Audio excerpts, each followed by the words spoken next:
Hello everyone, my name is Sarah Broda, and in this edition of Human Rights Heroes, we are exploring the intersection between human rights and climate change. Today, I am joined by Udit Bhatta, the director of Vajra Academy, Nepal's first green and eco-friendly school that uses a curriculum that seeks to foster environmental consciousness by incorporating sustainable thinking into school projects and classroom life. Welcome, Udit. Thanks for being here. Thank you very much. What influenced your decision to get involved in fighting the effects of climate change? Honestly speaking, when I started, it was more of an exposure-seeking mentality of a young person, just to volunteer somewhere and just get myself exposed to some work environment. But since I joined the team to volunteer there, I felt more connected to the issue that I've been working. So, and later I studied the same subject, like I continued with ecology, plant sciences, and felt more connected to what I could contribute to the communities. Great. Can you describe more about the work you actually do and how it affects your local community? Yeah, actually, we're on a school, like it's basically Nepal's first green school initiative, and we tried to bring in the regular schooling with such global issue like climate change and environmental challenges.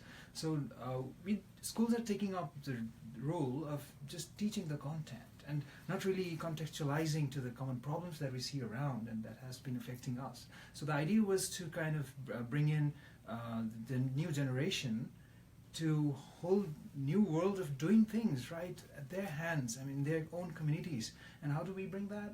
Just bringing it in curriculums and making it hands-on activity-based learning so that they could go out, they could see the problems first, rivers nearby, and take some actions. So I basically am involved in involving students into activity-based learning. Okay, cool. How does climate change impact human rights?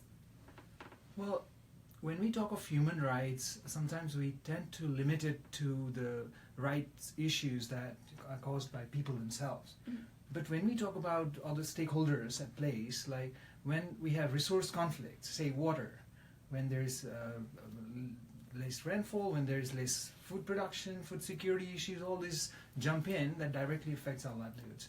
So I see as that environment is one of the most affecting stakeholders, aspect of this human rights as we more and more get ourselves exposed to the effects of climate change, and mainly in terms of resource scarcity and use. Definitely. How do you see, who do you see as most impacted by the work that you do? Well, it's the children in my community. Yes. First. But I want to take that as a model. It's how schools could take leadership in solving community problems that exist around us.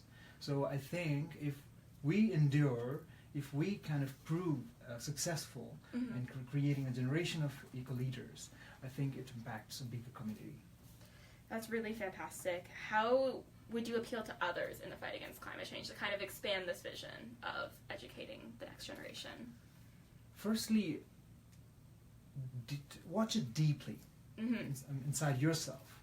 How the food you're eating comes, the air you're breathing and taking for granted comes, and whether it lasts for our lifetime. Forget about other generations. So the quality that we have been getting in all these aspects, air, water, land. So think about what we do. Yeah.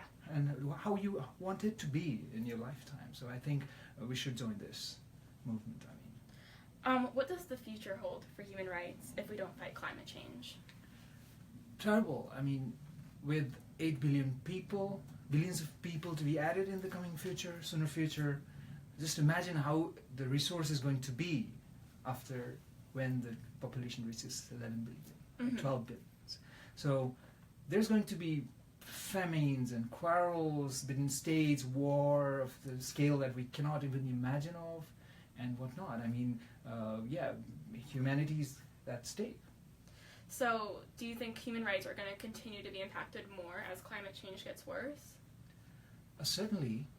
So we have to take that into account when we talk about human rights as an issue, and see the cross connections between other disciplines as well. So definitely.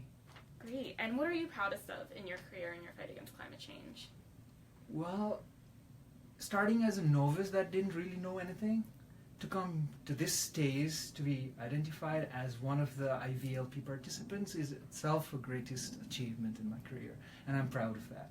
And to be in the United States, which many people dream of, to see it firsthand, to experience different aspects of it in a way that a normal person cannot see it, it's my greatest achievement. And it adds to me a responsibility to kind of bring something back to my community.